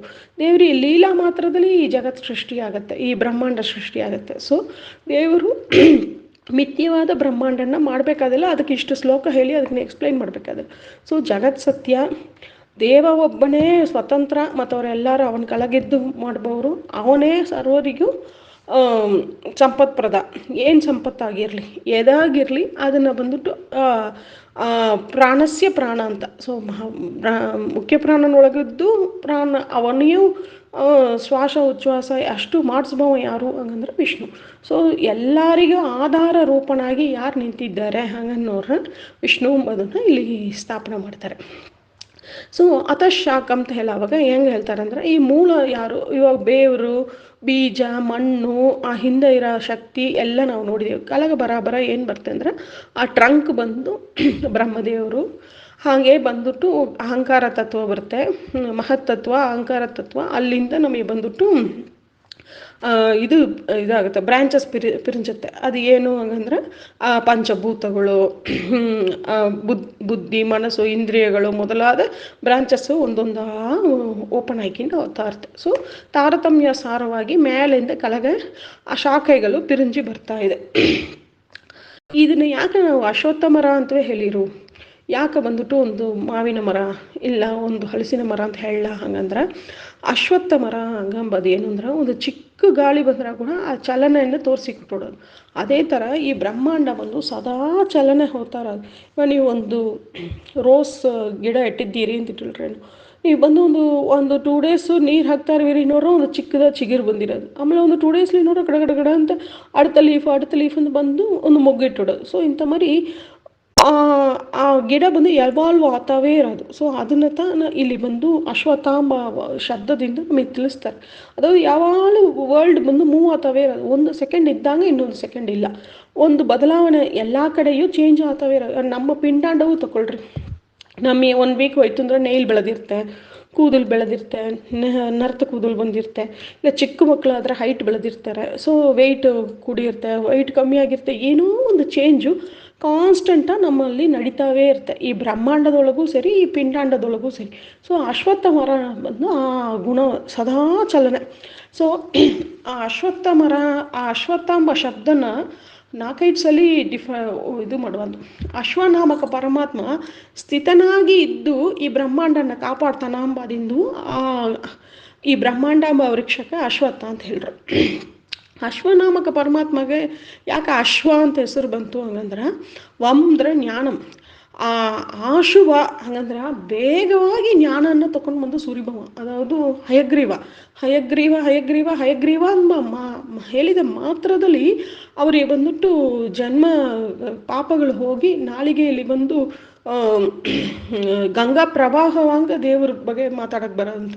ಸೊ ಅಷ್ಟು ಆಶು ಪ್ಲಸ್ ಅಷ್ಟು ವೇಗವಾಗಿ ಗಮನ ಜ್ಞಾನವನ್ನು ತಂದು ಕೊಡ್ಬವ. ಇನ್ನೊಂದು ಅಶ್ವಕ್ಕೆ ಯಾಕೆ ಅಶ್ವ ಅಂತ ಹೆಸರು ಬಂತು, ಅದಾದ ಕುದುರೆಗೆ ಯಾಕೆ ಅಶ್ವ ಅಂತ ಹೆಸರು ಬಂತು ಅಂದರೆ ವೇಗವಾದ ಗಮನ, ಆಶುಗ. ಸೊ ಆಶು ಹಂಗಂದ್ರೆ ಅಂದ್ರೆ ಗಮನ ಅಂತ ಅರ್ಥ. ಸೊ ವಾಂದ್ರ ಜ್ಞಾನ, ವಾಂದ್ರ ಗಮನ. ಸೊ ಅಂಥ ಮರಿ ಬೇಗವಾಗಿ ನಡೆಯೋದ್ರಿಂದವೇ ಅದಕ್ಕೆ ಬಂದು ಅಶ್ವ ಅಂತ. ಹಳೆ ಕಾಲದಲ್ಲಿ ಒಂದು ಎತ್ತು ಬಂಡಿ ಇಲ್ಲಾಂದ್ರೆ ಕುದುರೆ ಬಂಡಿ. ಸೊ ಇರಾದಲ್ಲಿ ಅದು ತುಂಬ ಸ್ಪೀಡು, ಸೊ ಕುದುರೆ. ಸೊ ಕುದುರೆಗೆ ಅಶ್ವ ಅಂತ ಹೆಸರು ಬಂದದ್ದೇ ಅದೇ. ಗಜ ಇದೆ ಆದರೆ ಅದು ತುಂಬ ಮೆಳ್ಳಗೆ ನಡೆಯೋದು. ಸೊ ಅಶ್ವ ಬಂದು ಒಂದು ದಿನದಲ್ಲಿ ಬೆಳಗ್ಗೆ ಸಾಯಂಕಾಲ ತನಕ ಓಡೋದು. ಸೊ ಅಂಥ ಮರಿ ಬೇಗವಾಗಿ ಹೋಗಿ ಆ ಸ್ಥಳದಲ್ಲಿ ನಾವು ರೀಚ್ ಆಗಕ್ಕೆ ಏನು ಬೇಕೋ ಅದೊಂದು ಅಶ್ವ. ಸೊ ಅಂಥ ಮರಿ ಇದು ಹಾಗೇವೆ. ಆ ಅಶ್ವತ್ಥ ಮರ ಯಾಕೆ ಅಶ್ವತ್ಥ ಅಂತ ಹೆಸರು ಬಂತು ಅಂದ್ರೆ ಅದು ಹಾಗೇವೆ. ಈ ಕುದುರೆ ಹಂಗೆ ಭಯಂಕರ ಚಲನ ಜಾಸ್ತಿ. ಕುದುರೆ ಕೈ ಆಡ್ಸೋದು, ಕಾಲು ಆಡ್ಸೋದು, ತಲೆ ಆಡ್ಸೋದು, ನಿದ್ದೆ ಮಾಡೋ ಕೂಡ ಅದು ಒಂದು ಹಿಂಗೆ ಮೂಮೆಂಟ್ ಏನೋ ಕೊಡ್ತಾವೆ ಇರೋದು. ಅಂಥ ಮರಿ ಈ ಅಶ್ವತ್ಥ ಮರವು ಹಾಗೇವೆ. ಒಂದು ಎಲೆ ಕಿಲಿನ್ ಸದ್ದ ಆಗ್ತಾವೆ ಇರೋದು. ಕಣ್ವ ತೀರ್ಥದಲ್ಲಿ ಮಾತ್ರ ಅಶ್ವತ್ಥ ಸ್ಟಿಲ್ಲಾಗಿ ನಿಂತಿರ್ತೀಯ ಬಿಟ್ಟು ಬೇರೆ ಎಲ್ಲ ಕಡೆಯೂ ನೀವು ಅಶ್ವತ್ಥ ಮರ ನೋಡ್ರಿಂದ ಒಂದು ಚಿಕ್ಕ ಗಾಳಿ ಕೂಡ ಅದರ ಎಲೆಗಳೆಲ್ಲ ಇದು ಮಾಡ್ತಾ ಇರೋದು. ಅದೇ ಥರ ಇವತ್ತಿದ್ದಂಗೆ ನಾಳೆ ಇಲ್ಲ, ಇದು ಇಲ್ಲಂಗೆ ಹಾಗೆ ಚೇಂಜ್ ಆಗ್ತಾವೇ ಈ ಲೋಕ ಹಂಗಂಬ ಅದನ್ನು ಹೇಳಕ್ಕೆ ಒಂದು ಅಶ್ವತ್ಥ. ಇನ್ನೊಂದು ಅಶ್ವನಾಮಕ ಪರಮಾತ್ಮ ಸ್ಥಿತನಾಗಿ ಇರೋದ್ರಿಂದ ಇದು ಅಶ್ವತ್ಥ. ಇನ್ನೊಂದು ಶ್ವ ಹಂಗಂದ್ರೆ ನಾಳೆ ಅಂತ ಅರ್ಥ. ಸೊ ಶ್ವ ನ ತಿಷ್ಠತಿ, ಒಂದೇ ಮಾರಿ ಇವತ್ತಿದ್ದಾಗ ನಾಳೆ ಇರಲ್ಲ ಹಂಗಂಬದಕ್ಕೂ ಬಂದು ಅಶ್ವತ್ಥ ಅಂತ ಒಂದು ಅರ್ಥ. ಇನ್ನೊಂದು ಅಶ್ವತ್ಥ ಹಂಗಂದ್ರೆ ಅಶ್ವ ಪ್ಲಸ್ ಥ ಹಂಗಂತ ಬರುತ್ತೆ. 2 ಡಿಫ್ರೆಂಟ್ ಇದೆ. ಒಂದು ಬಂದು ಅಶ್ವನಾಮಕ ಪರಮಾತ್ಮ ಈ ಬ್ರಹ್ಮಾಂಡಾಂಬ ವೃಕ್ಷ ಪೂರ ವ್ಯಾಪ್ತನಾಗಿದ್ದಾನ, ತಥಾ ವ್ಯಾಪ್ತಿ. ಇನ್ನೊಂದು ಬಂದು ಏನು ಅಂದ್ರೆ ಕೊನೆಯಲ್ಲಿ ಈ ವಿಶ್ವವನ್ನೇ ಕಬಳೀಕರ ಮಾಡ್ತಾನೆ, ಒಂದು ತುತ್ತಾಗಿ ತೆಗೆದು ಅನ್ನವಾಗಿ ತಿಂದು ಬಿಡ್ತಾನು ಕೊನೆಯಲ್ಲಿ. ಸೊ ಅದರಿಂದವೂ ಅವನ ಹೆಸರು ಬಂದು ಅಶ್ವತ್ಥ ಅಂತ. ಸೊ ಇಲ್ಲಿ ಬಂದು ನಾವು ಬಂದು 5 ಮೀನಿಂಗ್ ನೋಡಿದ್ದೇವೆ. ಒಂದು ಏನಂದ್ರೆ ಕುದುರೆ ಮಾರಿ ಸಂಚಲವಾಗಿರೋದು, ನೆಕ್ಸ್ಟ್ ಬಂದು ನಾಳೆ ಎಂಬ ಒಂದು ಇವತ್ತಿದ್ದಂಗೆ ನಾಳೆ ಇಲ್ಲ ಎಂಬುದು, ಇನ್ನೊಂದು ಅಶ್ವನ ನಾಮಕ ಪರಮಾತ್ಮ ಸ್ಥಿತನಾಗಿದ್ದದ್ದು, ಇನ್ನೊಂದು ಅಶ್ವನ ನಾಮಕ ಪರಮಾತ್ಮ ವ್ಯಾಪ್ತನಾಗಿದ್ದದ್ದು, ಇನ್ನೊಂದು ಅಶ್ವನಾಮಕ ಪರಮಾತ್ಮ ಅದನ್ನು ಕಬಳೀಕರ ಮಾಡೋದು ಕೊನೆಯಲ್ಲಿ. ಅದರಿಂದವೂ ಅದಕ್ಕೆ ಅಶ್ವತ್ಥ ಅಂತ ಹೆಸರು. ಸೊ ಎಲ್ಲವೇ ಚೇಂಜ್ ಆಗ್ತಾ ಇರೋ ಬ್ರಹ್ಮಾಂಡದಲ್ಲಿ ನಿಶ್ಚಲವಾಗಿ ಒಂದೇ ಮಾರಿ ಶಾಶ್ವತವಾಗಿ ಒಂದೇ ಮಾರಿ ರಾಮ ಯಾರು ಅಂದ್ರೆ ಹರಿ ಒಬ್ಬನೇ, ಮಹಾಲಕ್ಷ್ಮಿ. ಸೊ ನಿತ್ಯ ಮುಕ್ತರೇ ನಿರ್ವಿಕಾರಾಳೆ ಅಂತ ಅವಳನ್ನ ಹೇಳ್ತಾರೆ. ಸೊ ಮತ್ತು ಎಲ್ಲ ಬ್ರಹ್ಮದಿಂದ ಕೊನೆ ತೃಣಾಂತ ಜೀವರವರೆಗೂ ಎಲ್ಲರಿಗೂ ಬಂದ್ಬಿಟ್ಟು ಚಲನೆ, ಇದು ಚೇಂಜಸ್ಸು ನಡೀತಾ ಇರುತ್ತೆ. ಈ ಬ್ರಹ್ಮಾಂಡದ ಒಳಗೆ ಇರೋರು ಅಷ್ಟು ಬಂದರಿಗೂ ಇದು ಇರುತ್ತೆ. ಸೊ ಇದರಿಂದ ಇಲ್ಲಿ ಬಂದು ಅಶ್ವತ್ಥ ಅಂತ ಹೇಳ್ತಾರೆ. ಇನ್ನೊಂದು ಅಶ್ವತ್ಥ ಗಿಡಕ್ಕೆ ಬಂದು ಹಣ್ಣೆಲ್ಲ ನಾವು ತಿಂಬಲ್ಲ ಅಂತ ಮಾರಿ ಈ ಬ್ರಹ್ಮಾಂಡದೊಳಗೆ ನಾವು ಮಾಡೋ ಕರ್ಮಫಲ ನಾವು ತಿನ್ನೋಕ್ಕಿಲ್ಲ. ತಿಂದೆ ಅಂದರೆ ಕರ್ಮಲೇಪನ ಆಗುತ್ತೆ, ಅದರಿಂದ ಮತ್ತೆ ಮತ್ತೆ ಹುಟ್ಟು ಸಾವು ಒಳಗೆ ಸೇರ್ತೇವೆ. ಸೊ ಅದಕ್ಕಾಗಿಯೇ ಬಂದ್ಬಿಟ್ಟು ಇದನ್ನು ಮಾವಿನ ಮರ, ಹಲಸಿನ ಮರ ಅಂತ ಹೇಳಂಗೆ ಅಶ್ವತ್ಥ ಅಂತ ಹೇಳ್ತಾರೆ. ಸೊ ಇಂಥ ಬರೀ 5 ವಿಧ ಅರ್ಥಗಳು ಒಳಗೆ ತುಂಬಿದ್ದು ಈ ಅಶ್ವತ್ಥ ಎಂಬ ಶಬ್ದ. ನೆಕ್ಸ್ಟು ಅವ್ರು ಹೇಳ್ತಾರೆ, ಚೆನ್ನಾಗಿ ತಿಳಿದವರು, ಅದಾವುದು ಉಪನಿಷತ್ಕಾರರುಗಳು, ಜ್ಞಾನಿಗಳು, ಋಷಿಗಳು ಇದನ್ನು ಏನು ಚೆನ್ನಾಗಿ ತಿಳಿದಿದ್ದಾರೆ ಹಾಗಂದ್ರೆ ಈ ಅಶ್ವತ್ಥ ವೃಕ್ಷ, ಈ ಬ್ರಹ್ಮಾಂಡಾಂಬ ಈ ಅಶ್ವತ್ಥ ವೃಕ್ಷ ಅವ್ಯಯ ಅಂತ ತಿಳಿದ್ದಾರೆ. ಅದು ಚೇಂಜ್ತಾ ಆಗ್ತಾ ಇದೆಯೇ ತಪ್ಪ ನಾಶ ಆಗಲ್ಲ ಹಾಗಂತಾರೆ. ಅದು ಏನು ಅಂದ್ರೆ ಮಹಾಪ್ರಳಯ ಬರೋವರೆಗೂ ಇದು ಒಂದರಿಂದ ಒಂದು ಚೇಂಜ್ ಆಗ್ತಾ ಇರ್ತಾರೆ. ಮಹಾಪ್ರಳಯದಲ್ಲಿ ಬಂತು ಅಂದ್ರೆ ಈ ಎಲ್ಲವೇ ಬಂದು ಸತ್ವರಜಸ್ ತಮಸ್ಸು ಎನರ್ಜಿ ಫಾರ್ಮ ಡಿಸಾಲ್ವ್ ಆಗುತ್ತೆ. ಮತ್ತು ಅದು ಸತ್ವರಜಸ್ತಮ ಆ ಎನರ್ಜಿ ಫಾರ್ಮ್ಸ್ ಮತ್ತೆ ಮಹಾಲಕ್ಷ್ಮಿ ಸೇರಿಸಿ ಮತ್ತೆ ಈ ಬ್ರಹ್ಮಾಂಡ ಫಾರ್ಮ್ ಮಾಡ್ತಾಳೆ. ಸೊ ಏನಾಗುತ್ತೆ, ಒಂದು ರೂಪದಿಂದ ಇನ್ನೊಂದು ರೂಪಕ್ಕೆ ಬದಲಾವಣೆ ಆಗತ್ತೆ ತಪ್ಪ ಅದು ಬಂದು ನಾಶ ಆಗಲ್ಲ. ಇವಾಗ ಹೆಂಗೆ ಹೇಳಬೇಕು ಅಂದರೆ, ಇವಾಗ ಒಂದು ಮರ ಇದೆ, ಆ ಮರದಲ್ಲಿ ಫಸ್ಟು ಚಿಗುರುತ್ತೆ, ಆಮೇಲೆ ಹೂ ಹಿಡಿಯುತ್ತೆ, ಆಮೇಲೆ ಹಣ್ಣು ಆಗುತ್ತೆ, ಆಮೇಲೆ ಹಣ್ಣು ಕೆಳಗೆ ಬೀಳುತ್ತೆ, ಎಲೆ ಎಲ್ಲ ಕೆಳಗೆ ಬೀಳುತ್ತೆ, ತಿರುಗಿ ಮರ ಬೊರಿದಾಗುತ್ತೆ, ಮತ್ತೆ ಚಿಗುರುತ್ತೆ. ಸೊ ಈ ಥರ ಒಂದು ಚೇಂಜ್ ಇದೆ. ಬಟ್ ಆ ಮರ ಕಾನ್ಸ್ಟೆಂಟ್. ಸರಿ, ಮರ ಒಣಗಿ ಹೋಯ್ತು ಹಾಗಂದ್ರೆ ಅದು ಕಟ್ಟಿಗೆ ಆಗುತ್ತೆ. ಸೊ ಕಟ್ಟಿಗೆಯನ್ನು ತೊಗೊಂಡು ಬಂದು ನಾವು ಬಿಸಿ ಅಡುಗೆಗೆ ಇಟ್ಟೆವು ಹಾಗಂದ್ರೆ ಅದು ಬೂದಿ ಆಗುತ್ತೆ. ಬೂದಿನ ತೆಗೆದು ತಿರುಗಿ ನಾವು ರೋಸ್ ಗಿಡಕ್ಕೆ ಹಾಕಿ ಮತ್ತೆ ರೋಸ್ ಆಗಿ ಅದು ಚಿಗುರುತ್ತೆ. So energy can neither be created nor be destroyed, it transform from one form to another ಅಂತಾರಲ್ಲ, ಅದೇವೆ. ಸೊ ಒಂದು ಫಾರ್ಮ್ಲಿಂದ ಇನ್ನೊಂದು ಫಾರ್ಮ್, ಆ ಸತ್ವ ರಜಸ್ ತಮಸ್ಸೋಡ ಕಾಂಬಿನೇಷನ್ ಚೇಂಜ್ ಆಗಿ ಬೇರೆ ಬೇರೆ ಫಾರ್ಮ್ ತೊಗೊಂತೀಯ ತಪ್ಪ ಆ ಎನರ್ಜಿ ಹಾಗೆ ಮೇಂಟೈನ್ ಆಗುತ್ತೆ. ಕೊನೆಯಲ್ಲಿ ಎಲ್ಲ ಎನರ್ಜಿ ಡಿಸಾಲ್ವ್ ಆಗುತ್ತೆ, ಮತ್ತು ಎನರ್ಜಿ ಆ ಸತ್ವ ರಜಸ್ತಮೋ ಎನರ್ಜಿ ಮಹಾಲಕ್ಷ್ಮಿ ಸೇರಿಸಿ ಅವಳು ಹೆಂಗೆ ಮಾಡ್ತಾಳೆಯೋ ಅಂತ ಮರಿ ಮತ್ತೆ ಬ್ರಹ್ಮಾಂಡ ಇದಾಗತ್ತೆ. ಸೊ ಇದು ಬಂದು ಅವ್ಯಯಂ ಹಾಗಂತಾರೆ. ಚೆನ್ನಾಗಿ ತಿಳಿದವರು ಇದು ಕಾನ್ಸ್ಟೆಂಟ್ ಚೇಂಜ್ ಒಳಗಾಗತ್ತೆ, ಬಟ್ ಇದು ಬಂದು ಕಾನ್ಸ್ಟೆಂಟ್ ಆಗಿ ಇರೋದು ಹಾಗಂತ ಹೇಳ್ತಾರೆ. ಸೂಕ್ಷ್ಮ ರೂಪವಾದ ಆ ಸತ್ವ ರಜಸ್ತಮೋ ಗುಣ, ಆ 3 ಗುಣಗಳಿಗೆ ಅದು ಬಂದು ನಾಶ ಇಲ್ಲ ಹಾಗಂತಾರೆ. ನೆಕ್ಸ್ಟ್ ಬಂದು ಏನು ಹೇಳ್ತಾರೆ ಅಂದರೆ, ಛಂದಾಂಸಿ ಯಸ್ಯ ಪರ್ಣಾನಿ ಹಾಗಂತಾರೆ. ಈ ಮರದೋಡ ಒಂದು ಮರಕ್ಕೆ ಏನು ಮುಖ್ಯವಾಗಿ ಬೇಕು, ಎಲೆ ಬೇಕು. ಸೊ ಆ ಎಲೆಗಳು ಏನು ಹಾಗಂದ್ರೆ ವೇದಗಳೇ ಅದಕ್ಕೆ ಎಲೆ ಹಾಗಂತ. ಸೊ ಯಾಕೆ ನಮಗೆ ಬಂದು ವೇದಗಳು ಬಂದು ಎಲೆ ಹಾಗಂದ್ರೆ ಆ ಮರದೋಡ ಒಂದು ಪುಷ್ಟಿಗೆ ಕಾರಣವೇ ಬಂದು ಎಲೆ. ಸೊ ಅಂತ ಮರಿ ಈ ಬ್ರಹ್ಮಾಂಡ ಎಂಬ ಇದರಲ್ಲಿ ಯಾರ ಮೂಲ ಅಂತ ನಮಗೆ ಹೆಂಗೆ ತಿಳಿಯೋಕೆ ಬರುತ್ತೆ? ಈ ವೇದ ಮೂಲಕವಾಗಿತ್ತ ನಮಗೆ ಬಂದು ಯಾರು ಇಷ್ಟು ಉಪಕಾರ ನಮಗೆ ಮಾಡ್ತಾ ಇದ್ದಾನ ಹಾಗಂಬ ತಿಳಿಯೋಕೆ ಬರುತ್ತೆ. ಕೊನೆಯಲ್ಲಿ ನೋಡ್ರಿ ಅಂದ್ರೆ ವೇದ ಬಂದು ಅವ್ಯಯ ಹಂಗಂತ ಹೇಳ್ತಾರೆ. ಸೊ ಮುಂದೆ ಭಗವದ್ಗೀತಾಲೇ ಹೇಳಿದ್ದಾರೆ, ವೇದ ಬಂದು ಯಾವಾಗಲೂ ನಿತ್ಯವಾಗಿ ಇರೋದು, ಅನಂತವಾಗಿ ಇರೋದು, ನಿತ್ಯವಾಗಿ ಇರೋದು. ಸೊ ಪ್ರಳಯ ಕಾಲದಲ್ಲಿ ವೇದ ನಿಲ್ಲುತ್ತೆ. ಸೊ ಅದಿಂತ ಹೇಳ್ತಾರೆ ವೇದ ಪರ್ಣಾಣಿ ಅಂತಾರೆ. ಅದಿಂತ ಈ ಎಲೆ ಮೇಲೆ ಕೃಷ್ಣ ಮಲಗಿರ್ತಾನ. ಏನು ಅಂದರೆ ವೇದದೋಡ ಪ್ರತಿಪಾದ್ಯ ನಾನು. ಪ್ರಳಯ ಕಾಲದಲ್ಲಿ ವೇದ ಇರುತ್ತೆ, ಅದಾವುದು ಆ ಪರ್ಣ ಅಂದರೆ ಎಲೆ, ಆ ಎಲೆ ಇರುತ್ತೆ. ಆ ಆಲದ ಎಲೆಯ ಮೇಲೆ ಮಲಗಿದ ಮಗು ಯಾರು? ಕೃಷ್ಣ. ಸೊ ಆ ವೇದಗಳ ಶಬ್ದಗಳಿಗೆ ಒಂದೇ ಪ್ರತಿಪಾದ್ಯ ನಾವೊಬ್ಬನೇ ಹಾಗಂತ ಹೇಳಿ ಬಂದು ಕೂತಿರ್ತಾನೆ. ಅದಿಂತ ನಾವು ಪ್ರಳಯ ಕಾಲದಲ್ಲಿ ಎಲ್ಲ ಡಿಸಾಲ್ವ್ ಆದರೂ ಆ ಎಲೆ ಮಿಗುತ್ತೆ. ಏನಂದ್ರೆ ಆ ವೇದ ಉಳಿಯುತ್ತೆ. ವೇದ ಉಳಿದು ಅದು ಬಂದು ಅಪೌರುಷೇಯ, ಯಾರು ಬರೋದಿಲ್ಲ, ಅನಂತವಾಗಿದೆ ವೇದಗಳು. ಈ 4 ವೇದ ಅಂತ ಒಂದು ಇದು ಮಾಡಿಟ್ಟಿದ್ದಾರೆ, ನಾಲ್ಕು ಡಿಫ್ರೆನ್ಷಿಯೇಷನ್ ಮಾಡಿ ಇಟ್ಟಿದ್ದಾರೆ ತಪ್ಪು. ಬಟ್ ಅನಂತ ಹೈ ವೇದ ಅಂತ ಹೇಳ್ತಾರೆ. ಸೊ ಅಷ್ಟು ಅನಂತವಾದ ಈ ವೇದಗಳು ಯಾರನ್ನ ಹೇಳುತ್ತೆ ಹಾಗಂದ್ರೆ ಹರಿನೇ ಹೇಳುತ್ತೆ. ಸರಿ, ಸೃಷ್ಟಿ ಕಾಲದಲ್ಲಿ ಸ್ಥಿತಿ ಕಾಲದಲ್ಲಿ ಎಲ್ಲರೂ ಅಲ್ಲಿ ಬಂದು ಅಗ್ನಿ ಮೀಡೆ ಹಾಗಂತೆಲ್ಲ ಬರುತ್ತೆ. ಸೊ ಪ್ರಳಯ ಕಾಲದಲ್ಲಿ ಅಗ್ನಿ ಎಂಬವರೇ ಯಾರೂ ಇರೋಲ್ಲ, ಎಲ್ಲರೂ ದೇವರೋಡ ಹೊಟ್ಟೆ ಒಳಗೊಟ್ಟೋಗ್ತಾರೆ. ಆವಾಗ ಲಕ್ಷ್ಮೀ ಮತ್ತು ನಾರಾಯಣನ ಬಿಟ್ಟು ಯಾರೂ ಇಲ್ಲದವಾಗ ಆ ಅಗ್ನಿ ಶಬ್ದ ಯಾರನ್ನ ಹೇಳುತ್ತೆ ಹಾಗಂದ್ರೆ ಅದು ವಿಷ್ಣುವನ್ನೇ ಹೇಳುತ್ತೆ. ಚಲನೆ ಇಲ್ಲದವರಿಗೆ ಚಲನೆ ಕೊಡಬಹುದು ಹಂಗಂಬತ್ತ ಅಗ್ನಿ ಶಬ್ದಕ್ಕೆ ಅರ್ಥ. ಹಂಗಂದ್ರೆ ಸರ್ವ ಜೀವರು ಅವನ ಹೊಟ್ಟೆ ಒಳಗೆ ಇವಾಗ ಚಲನೆ ಇಲ್ಲಂಗೆ ಇದ್ದಾರೆ. ಆ ಜೀವರಿಗೆ ಒಂದು ಗತಿ ಕೊಡುವವ ಯಾರು? ಇವನೇ. ಸೊ ಆ ಅಗ್ನಿ ಶಬ್ದಕ್ಕೆ ಇವನೇ ಅರ್ಥ. ಸೊ ವೇದದಲ್ಲಿ ದುಃಖಿ, ಸೂಕ್ತ ಹಂಗಂತೆಲ್ಲ ಬರುತ್ತಲ್ಲ. ಒಂದು ನಿರ್ದೋಷನ ಐತೆ, ದುಃಖಿ ಎಂಬ ಶಬ್ದ ಇವನಿಗೆ ಹೆಂಗೆ ಕೂಡೋದು ಹಾಗಂದ್ರೆ ಆ ಶಬ್ದನ ನಾವು ದನಿ ಶಬ್ದವಾಗಿ ನೋಡಬೇಕು. ದನಿ ಎಂಬ ಶಬ್ದ ಹೆಂಗಂದ್ರೆ ದನ ಇರಾವ ದನಿ. ಹಂಗಂದ್ರೆ ದನ ಇರಾವ ದನಿ ಇಲ್ಲ, ದನದ ಮೇಲೆ ಯಾರಿಗೆ ಕಂಟ್ರೋಲ್ ಇದೆಯೋ ಅವನ ದನಿ. ಇವಾಗ ಒಂದು ATM ಹೊಸ್ತಲ್ಲಿರೋ ಸರ್ವೆಂಟ್ ಇದ್ದಾನ ಅಂತ ಇಟ್ಕೊಳ್ರಿ, ಒಂದು ಸೆಕ್ಯೂರಿಟಿ. ಅವನ ಮುಂದಡೆ ಕೋಟಿ ಕಟ್ಲೆ ರೂಪಾಯಿ ಇರುತ್ತೆ, ಬಟ್ ಅವನಿಂದ ₹1 ಕೂಡ ಅದರಿಂದ ತೇಯ್ಲಕ್ಕಾಗಲಾರ್ದು. ಯಾರು ಆ್ಯಕ್ಚುಲ ಕಾರ್ಡ್ ಹೋಲ್ಡರೋ ಅವ ಬಂದು ತನ್ನನ್ನು ಐಡೆಂಟಿಫೈ ಮಾಡ್ಕೊಂಡ್ರೆ ಅದು ಬಂದು ಕಾಸು ಕೊಡೋದು.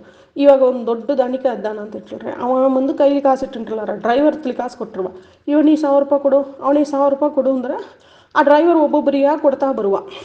ಸೊ ಡ್ರೈವರ್ ಬಂದು ಅಲ್ಲಿ ಕಾಸು ಕೈಲಿ ಇದ್ದರೆ ಕೂಡ ಅವನ ಧನಿಕ ಇಲ್ಲ. ಯಾರು ಆ ಕಾಸು ಮೇಲೆ ಒಡೆತನ ಇದ್ದಾರೆಯೋ ಅವರೇ ಧನಿಕ. ಸೊ ಅದೇ ಥರ ಈ ದುಃಖಿ ಎಂಬ ಶಬ್ದವು ಹಾಗೇವೆ. ಯಾರಿಗೆ ದುಃಖ ಇದೆಯೋ ಅವನ ದುಃಖಿ ಇಲ್ಲ. ಯಾರು ದುಃಖಕ್ಕೆ ಒಡೆತನ ಇದ್ದಾನ, ಯಾರು ಎಷ್ಟು ದುಃಖ ಬರಬೇಕು, ಯಾರು ಎಷ್ಟು ಸುಖ ಬರಬೇಕು ಅಂತ ಸರ್ವಜ್ಞನಾಗಿ ಎಲ್ಲರಿಗೂ ಎಲ್ಲತನ್ನು ಹಂಚಿಕೊಡ್ಬವ ಯಾರು ಅಂದರೆ ಈ ಸರ್ವೋತ್ತಮ.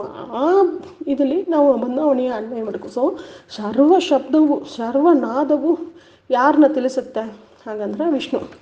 ಸೊ ಇವಾಗ ನಾವು ಒಂದು ಸೀರೆ ಉಟ್ಕೊಂಡು ಒಬ್ಬರು ಹೋಗ್ತಾರೆ ಅಂತ ಇಟ್ಕೊಳ್ಳಿ, ಇವ್ರ ಹೆಸರು ಏನು ಹಂಗಂತ ಹೇಳ್ತಾರೆ ಅಂತ ಹೇಳ್ತಾರೆ. ನಾವು ಒಂದು ಎಕ್ಸಾಂಪಲಿಗೆ ಇವರು ಲತಾ ಹಂಗಂತ ಹೇಳ್ತಾರೆ ಅಂತ ಇಟ್ಕೊಳ್ಳಿ. ಸೊ ಇವಾಗ ಆ ಸೀರೆ ಲತಾವ ಇಲ್ಲ, ಅವರೋட ಕೈ ಕಾಲು ಲತಾವ ಇಲ್ಲ, ಆ ಬಾಡಿ ಲತಾವ ಇಲ್ಲ, ಆ ಬಾಡಿ ಒಳಗಿರೋ ಆ ಚೇತನತ ಲತಾ. ಇವಾಗ ಬಂದ್ಬಿಟ್ಟು ಅವರು ತೀರ್ಕೊಂಡ್ರು ಅಂತ ಇಟ್ಕೊಳ್ರಿ, ಲತಾ ಹೋಗ್ಬಿಟ್ಲು ಹಂಗಂದ್ರೆ ಆ ಬಾಡಿ ಅಲ್ಲೇ ಇರುತ್ತೆ, ಅವ್ರು ಹುಟ್ಟಿರೋ ಸೀರೆ ಅಲ್ಲೇ ಇರುತ್ತೆ. ಆದರೂ ಇವಾಗ ಇಲ್ಲ ಲತಾ ತೀರ್ಕೊಂಡ್ಲು ಅಂದ್ರೆ ಏನರ್ಥ? ಒಳಗಿದ್ದ ಚೇತನ ಹೋಗ್ಬಿಡ್ತಂತ. ಸೊ ನಾವು ಯಾರನ್ನೂ ಒಬ್ಬರು ಲತಾ ಬಂದರು ಲತಾ ಹೋದರು ಹಂಗಂದ್ರೆ ಅವ್ರು ಉಟ್ಕೊಂಡ ಸೀರೆಯೋ ಅಲ್ಲ ಅವ್ರ ಮೇಲಿದ್ದ ಚರ್ಮವೋ ಅವರೋಡ ಬೋನ್ಸ್ನೋ ನಾವು ಹೇಳಲ್ಲ, ಆ ಒಳಗಿರೋ ಚೇತನನ್ನು ಹೇಳ್ತಾರೆ. ಅದೇ ಮಾರ್ಗಿ ಈ ವೇದ ಬಂದು ಒಂದೊಂದು ಶಬ್ದವು ಒಳಗಿರೋ ಹರಿಯನ್ನವೇ ಕುರಿತು ಹೇಳ್ತಾ ಇದೆ. ಸೊ ಒಂದೊಂದು ಅಭಿಮಾನಿ ದೇವತೆಗೆ ಹೇಳಿರಲು ಒಂದೊಂದು ಶಬ್ದವು ಒಂದೊಂದು ನಾದವು ಹರಿಯನ್ವೇ ಹೇಳುತ್ತೆ. ಮಧ್ವಾಚಾರ್ಯರು ಹೇಳ್ತಾರೆ, ಅಲ್ಲಿ ಲೊಚ್ಚಗೊಟ್ಟಿತ್ತು ಅಂದ್ರೆ ಹಂಗಂತ ಹೇಳ್ತು ಅಂದರೆ ಏನರ್ಥ ಹಂಗಂದ್ರೆ ನಾವು ಆಶ್ಚರ್ಯವಾದಾಗ ನಮಗೆ ಬಂದು ಮಾತೇ ಇಲ್ಲ, ಆ ವರ್ಡ್ಸ್ಲೇ ಅದನ್ನು ಎಕ್ಸ್ಪ್ರೆಸ್ ಮಾಡೋ ಎಂಥ ದೊಡ್ಡ ತತ್ವನ ಹೇಳು ಹಂಗಂತ ನಾವು ಆಶ್ಚರ್ಯ ಪಡುವಾಗ ಅದೇ ಲೋಚ ಕೊಡ್ತೇವೆ. ಸೊ ಅಲ್ಲಿ ಬಂದು ಏನಂದ್ರೆ ಆ ಶಬ್ದಕ್ಕೆ ನಾವು ಏನು ತಗೊಬೇಕು ಅಂದ್ರೆ ಹರಿ ಆಶ್ಚರ್ಯವತ್ ಪಶ್ಚಾತಿ ಕಶ್ಚಿತೇನಂತ ಅಂತ ಮರಿ ಒಂದು ವಸ್ತುವೇ ಯಾರೂ ಇಲ್ಲ. ಅಷ್ಟು ಕಲ್ಯಾಣ ಗುಣಗಳು, ಒಂದು ದೋಷ ಕೂಡ ಇಲ್ಲದ ಒಂದು ಇದು ಶಾಶ್ವತವಾಗಿ ಇದ್ದಾನ, ಎಲ್ಲ ಕಡೆ ತುಂಬಿದ್ದಾನ, ಕಾರುಣ್ಯ ಮೂರ್ತಿಯಾಗೂ ಇದ್ದಾನ. ಇಂಥ ಮರಿ ಎಲ್ಲ ಗುಣಗಳು ಸೇರಿದ ಒಂದೇ ಇವ್ರನ್ನ ನಾವು ನೋಡಿದ್ದೇ ಇಲ್ಲ. ಅಷ್ಟು ಆಶ್ಚರ್ಯವಾದ ಒಬ್ಬ, ಆದರೆ ತುಂಬ ಕಾರುಣ್ಯ, ನಾವು ಕೂಗಿದವನೇ ಓಡಿ ಬಂದುಬಿಡುವಣ, ಏನು ಇಂಥ ಮರಿ ಒಬ್ಬ ಹಂಗಂತ ನಾವು ಆಶ್ಚರ್ಯ ಪಡ್ತೇವೆ ನೋಡ್ರಿ. ಆವಾಗ ನಾವು ಆ ಲೊಚದ ಶಬ್ದನ ಯೂಸ್ ಮಾಡ್ತೇವೆ.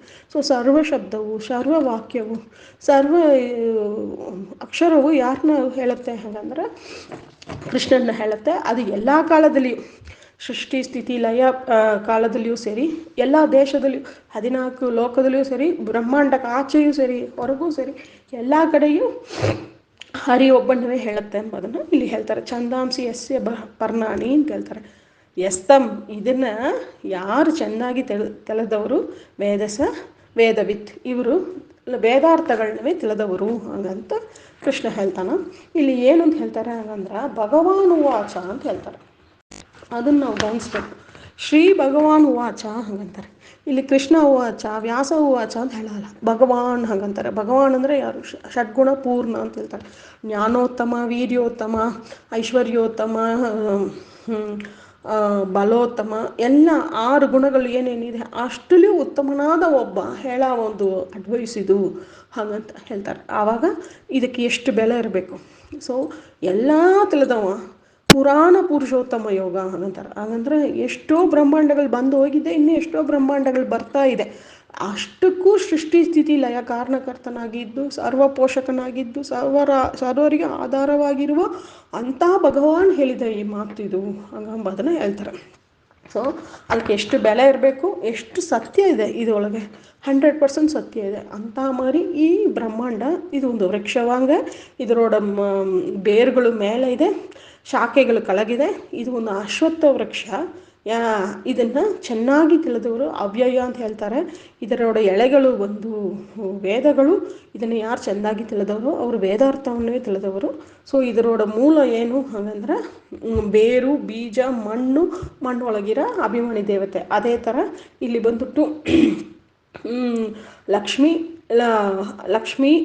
3 ಗುಣಗಳು ಬಂದು ಬೇರುಗಳು, ಲಕ್ಷ್ಮಿ ಬಂದು ಆ ಮಣ್ಣು, ಆಮೇಲೆ ಬೀಜ ಮತ್ತು ಮಣ್ಣು, ಮತ್ತು ಅಲ್ಲಿ ಹಿಂದಡೆ ಇದ್ದ ಅಭಿಮಾನಿ ದೇವತೆಯಾಗಿರೋ ಭೂಮಿ ದೇವಿ ಸ್ಥಾನದಲ್ಲಿ ಯಾರಿರ್ತಾರೆ ಅಂದರೆ ವಿಷ್ಣು. ಅವ್ರತ ಬಂದು ಇದಕ್ಕೆ ನಿಮಿತ್ತ ಕಾರಣ. ಅವ ಇರೋದ್ರಿಂದ ಇದು ಸರ್ವವು ನಡೀತೆ. ಅವನೋಡ ಲೀಲೆಯಾಗಿ ಇದನ್ನು ಮಾಡ್ತಾನೆ ಹಾಗಂಬುದನ್ನು ಹೇಳ್ತಾರೆ. ಅಶ್ವತ್ಥ ಹಾಗಂದ್ರೆ ಅಶ್ವನಾಮಕ ಪರಮಾತ್ಮ ಸ್ಥಿತನಾಗಿರೋದ್ರಿಂದ ಅಶ್ವತ್ಥ ಒಂದೇ ಮಾರಿ ಇರಲ್ಲ, ಅದು ಒಂದು ಅಶ್ವತ್ಥ ತಿಷ್ಠತಿ, ಕುದುರೆ ಮಾರಿ ಸಂಚಲವಾಗಿರೋದ್ರಿಂದ ಇದು ಅಶ್ವತ್ಥ. ಮತ್ತು ನಾಳೆ ಹೆಂಗೆ ಇದೆ ಅಂತ ತಿಳಿಲಾರ್ದು ಅಂತ ಮಾರಿ ಚೇಂಜ್ ಆಗ್ತಾವೇ ಇರೋದು, ಅದರಿಂದ ಅಶ್ವತ್ಥ. ಮತ್ತು ಅಶ್ವನಾಮಕ ಪರಮಾತ್ಮ ವ್ಯಾಪ್ತನಾಗಿರೋದ್ರಿಂದ ಅಶ್ವತ್ಥ. ಈ ವೃಕ್ಷದ ಪೂರ ಒಂದು ವ್ಯಾಪ್ತಿ ಉಂಟು, ಅದರಿಂದ ಅದು ಅಶ್ವತ್ಥ. ಇನ್ನೊಂದು ಅಶ್ವನಾಮಕ ಪರಮಾತ್ಮ ಕೊನೆಯಲ್ಲಿ ಇದನ್ನು ಒಂದು ತುತ್ತು ಅನ್ನವಾಗಿ ಕಬಳಿಕಳ ಮಾಡ್ತಾನೆ, ಅದರಿಂದ ಇದು ಅಶ್ವತ್ಥ. ಅಶ್ವ ಅಂತ ಯಾಕೆ ಹರಿಗೆ ಹೆಸರು ಬಂತು, ಅವ ಆಶುವ, ಅதாவது ವೇಗವಾಗಿ ಒಂದು ಜ್ಞಾನವನ್ನು ಕೊಡುವವ. ಸೊ ಮನೋವೇಗ, ಬುದ್ಧಿ ವೇಗ ಎಲ್ಲ ಇಲ್ಲ, ಅದನ್ನೂ ಮೀರಿದ ವೇಗಗಳು ಅಂತ ಮರಿ ಮಾಡುವ ಒಂದೇ ಇದು ರೂಪ ಬಂತು. ಏನು ನೋಡ್ರಿ ಅಂದರೆ ಹಯಗ್ರೀವ ರೂಪ. ಸೊ ಅಂತ ಮರಿ ಒಂದೊಂದು ವರ್ಡು ಬಂದು ಇದರಲ್ಲಿ ತುಂಬ ಅರ್ಥಗಳಿರೋ ಒಂದು ಪದ್ಯ. ಇದನ್ನು ನಾನು ಯಥಾಶಕ್ತಿ ನನಗೆ ತಿಳಿದಷ್ಟು ಹೇಳಿದ್ದೇನೆ. ಈ ಅಶ್ವತ್ಥದಲ್ಲಿ ಬಂದ್ಬಿಟ್ಟು ನಾವು ಒಂದು ಏನು ಫಲಗಳು ಎದುರು ನೋಡಬಾರ್ದು. ಧರ್ಮ ಅರ್ಥ ಕಾಮ ಮೋಕ್ಷ ಅಂತ ಹಾಕಿದೆ. ಸೊ ಈ ಕಾಮ ಮೋಕ್ಷ ಅಂಬೋದೊಳಗೆ ಈ ಧರ್ಮ ಅರ್ಥ ಅಂಬೋದು ಅಡುಗುಡೋದು. ಧರ್ಮ ಅರ್ಥವು ಒಂದು ನಿವೃತ್ತ ಇದಕ್ಕೆ ಕರ್ಕೊಂಡು ಹೋಗುತ್ತೆ, ಈ ಕಾಮ ಮೋಕ್ಷಕ್ಕೆ ಕರ್ಕೊಂಡು ಹೋಗುತ್ತೆ ಎಂಬುದರಿಂದ ಆ ಫಲಗಳೆಲ್ಲ ಎದುರು ನೋಡಿದಾಗ ದೇವ್ರ ಪ್ರೀತಿಯರ್ಥವಾಗಿ ಇದ್ರಲ್ಲಿ ನಿಂತರ ಬಂದು ನಾವು ಈ ಮರದಿಂದ ಅಮರರಾಗುವುದು, ಮರ ಸ್ಥಿತಿಯಿಂದ ಅಮರರಾಗುವುದು. ಅದರ ಮರಣ ಹೊಂದಿ ತಿರಿ ಹುಟ್ಟೋದು ಬಂದು ಮರಣ. ಅಮರ ಹಂಗಂದ್ರೆ ಹುಟ್ಟು ಸಾವು ಇಲ್ಲಂಗೆ ಈ ಮೋಕ್ಷ ಸ್ಥಿತಿಗೆ ಹೋಗೋದು. ಸೊ ಈ ಮರನ ಯಾರು ತಿಳಿತಾರೆಯೋ ಅವರು ಅಮರರಾಗ್ತಾರೆ ಹಂಗಂತ ಹೇಳ್ತಾರೆ. ಸೊ ನಾವು ಕರ್ಮ ಫಲಗಳಲ್ಲಿ ಆಸೆಗಳೆಲ್ಲಂಗೆ ಮಾಡಿದ ಕರ್ಮನ ಹರಿಗೆ ಸಮರ್ಪಿಸಿ, ಒಂದೊಂದು ಕರ್ಮವು ಹರಿಯೇ ಕರ್ತ, ಇದು ಹರಿಗೆ ಸಮರ್ಪಣೆ ಹಾಗಂತ ನಾವು ಬಂದು ಯಜ್ಞ ರೂಪದಲ್ಲಿ ಯಜ ಪೂಜೆಯಾಮ್ ಒಂದೊಂದು ಕಾರ್ಯವನ್ನು ಹರಿಪೂಜೆಯಾಗಿ ನೆನೆಸಿ ಸಮರ್ಪಣೆ ಮಾಡುವಾಗ ನಮಗೆ ಕರ್ಮ ಲೇಪನ ಇಲ್ಲ. ಆ ಕರ್ಮನ ಲೇಪ ಇಲ್ಲಂಗ ಮಾಡುವ ಆ ಹರಿಪೂಜೆಯನ್ನು ದೇವರು ಸ್ವೀಕಾರ ಮಾಡಿ ನಮಗೆ ಬಂದುಬಿಟ್ಟು ಆ ಅಮರ ಸ್ಥಿತಿ, ಈ ಮರಣ ಚೆನ್ನಾಗಿ ತಿಳಿಯುವಾಗ ಅಮರ ಸ್ಥಿತಿ ಸಿಕ್ಕುತ್ತೆ ಹಾಗಂತ ಹೇಳ್ತಾರೆ. ಸೊ ಈ ಮರ ಏನು ಬ್ರಹ್ಮಾಂಡ ಎಂಬ ಈ ಮರ, ಅದಕ್ಕೆ ಮೂಲ ಯಾರು ನಾರಾಯಣ, ಲಕ್ಷ್ಮೀನಾರಾಯಣ. ಅದರ ಶಾಖಗಳು ಯಾರು ಕಲಗಿರ ಬ್ರಹ್ಮಾದಿ ದೇವತೆಗಳು, ಆಮೇಲೆ ದೇವತೆಗಳಾದ ಮೂಲಕ ಮನುಷ್ಯರಾದ ಮೂಲಕ ರಾಕ್ಷಸರು, ಕಿನ್ನರರು, ಇದು ಪಿಶಾಚಿಗಳು, ಈ ಥರ ಹೋಗುತ್ತೆ. ಆಮೇಲೆ ಪ್ರಾಣಿಗಳು, ಪಕ್ಷಿಗಳು, ಹೀಗೆ ಆ ಶಾಖೆಗಳು ಕಳಗೆ ಹೋಗ್ತಾ ಇರುತ್ತೆ. ಇದು ಒಂದು ಅಶ್ವತ್ಥ, ಇದು ಅವ್ಯಯ. ಇದರೊಡ ಎಲೆಗಳು ಛಂದಾಂಸಿ ಯಸ್ಯ ಪರ್ಣಾನಿ. ಇದನ್ನು ಯಾರು ಚೆನ್ನಾಗಿ ತಿಳಿದವರು ಅವರು ವೇದಾರ್ಥಗಳನ್ನೇ ತಿಳಿದವರು ಅಂತ ಹೇಳ್ತಾರೆ ವೇದವ್ಯಾಸರು. ಪತಿ ಅಂತರ್ಗತ, ಗುರು ಅಂತರ್ಗತ, ವೃಂದಾವನಾಚಾರ್ಯ ಗುರು ಅಂತರ್ಗತ, ವೇದನಿಧಿ ಭೂತರಾಜ ವೇದವೇದ್ಯ ವಾದಿರಾಜ ಗುರು ಅಂತರ್ಗತ, ಭಾರತೀ ರಮಣ ಮುಖ್ಯ ಪ್ರಾಂತ, ಅಶ್ವಿನಿ ಹಯಗ್ರೀವ ನಿಮಗೆ ಅರ್ಪಿತ. ಶ್ರೀಕೃಷ್ಣ ಅರ್ಪಣಮಸ್ತು. ನನಗೆ ಏದೋ ತಿಳಿದಷ್ಟು ನಾನು ನಿಮಗೆ ಇದನ್ನು ಸಮರ್ಪಣೆ ಮಾಡ್ತಾನೆ. ನಿಮ್ಮೊಳಗಿರೋ ಬಿಂಬರೂಪಿ ಇದನ್ನು ಸ್ವೀಕರಿಸಿ ದಯ ಮಾಡಿಸಬೇಕು. ಶ್ರೀಕೃಷ್ಣ ಅರ್ಪಣಮಸ್ತು.